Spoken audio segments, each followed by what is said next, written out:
واقعی عقل مند خواتین اس بیان کو سنیں گی تو وہ جو مسکنسپشن پیدا کیا جاتا ہے کہ جناب اسلام میں عورتوں کو آزادی نہیں ہے، جناب اسلام میں عورتوں کے لیے گھٹن ہے، اللہ اکبر، ذرا پہلے اسلام سے پہلے کے حالات پڑھو اور اس کے بعد اسلام کے آنے کے بعد عورتوں کو کیا شاندار مقام میرا دین دیتا ہے۔ اللہ کے نبی نے دا بیسٹ لوگوں کی جب مثال بیان کی، بہترین لوگوں کی مثال بیان کی، تو نبی پاک فرماتے ہیں، ترمذی کی حدیث ہے، سب سے بہتر وہ ہے جو اپنے اہل کے لیے بہتر ہو، یعنی اپنی فیملی کے لیے بہتر ہو، اور آقا فرماتے سنو میں تم سب سے زیادہ اپنے اہل کے لیے بہتر ہوں۔ نبی پاک سب سے زیادہ اپنی فیملی کے لیے بہتر۔ نبی پاک علیہ الصلوۃ والسلام سے ایک شخص نے پوچھا، حضور شوہر پر بیوی کا کیا حق ہے؟ تو آپ نے فرمایا جب وہ کھائے یعنی شوہر کھائے تو بیوی کو کھلائے، جب لباس پہنے اسے بھی پہنائے، اس کے چہرے پر نہ مارے، اسے بدصورت نہ کہے، اور اگر سمجھانے کے لیے اس سے علیحدگی کرنی پڑے تو گھر میں ہی علیحدگی کرے۔ اللہ اکبر۔ ایک بار حضرت عمر فاروق رضی اللہ عنہ کی بارگاہ میں، سنیے گا، بڑا دلچسپ واقعہ ہے۔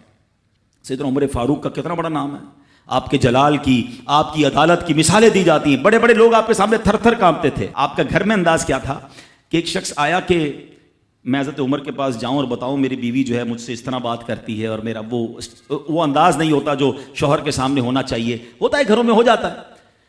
تو حضرت عمر کے دروازے پر پہنچا نا، تو اندر سے اسے سیدنا عمر فاروق رضی اللہ تعالیٰ عنہ کی زوجہ ام کلثوم رضی اللہ تعالیٰ عنہ کی ناراضگی کی عالم میں گفتگو کرتے ہوئے سنا۔ وہ حضرت عمر سے بات کر رہی تھی، تو وہ شوہر سوچنے لگا کہ میں تو اپنی بیوی کی شکایت لے کر آیا تھا، حضرت کے تو گھر کا بھی معاملہ ہی ایسا ہی ہے۔ تو وہ کہتے میں واپس ہونے لگا، حضرت عمر نے بلا لیا، کہا کیوں آئے تھے؟ تو کہا کہ میں تو حضرت اپنی بیوی کی شکایت کرنے آیا تھا، مگر میں آپ کے دروازے پر آیا، آپ کا بھی معاملہ ہی ایسا ہی ہے، تو میں سمجھ گیا ہم دونوں ایک ہی معاملے میں ہی ہیں۔ اب حضرت عمر نے جو ان کی تربیت فرمائی نا، آپ نے فرمایا میری بیوی کے مجھ پر چند رائٹس ہیں، چند حقوق ہیں، مجھے اس سے چند فائدے حاصل ہوتے ہیں جس کی بنا پر میں اس سے درگزر کرتا ہوں۔ پہلا یہ کہ یہ میرے لیے جہنم کی آڑ ہے، میرا دل اس کی وجہ سے حرام کاموں سے بچا رہتا ہے۔ نمبر دو، جب میں گھر سے نکل جاتا ہوں یہ میری خزانچی بن جاتی ہے، یعنی میرے مال کی نگہبان بن جاتی ہے، میری دھوبن بن جاتی ہے، میرے کپڑے دھوتی ہے، میرے بچے کی پرورش کرتی ہے، میرے لیے روٹیاں اور کھانے پکاتی ہے۔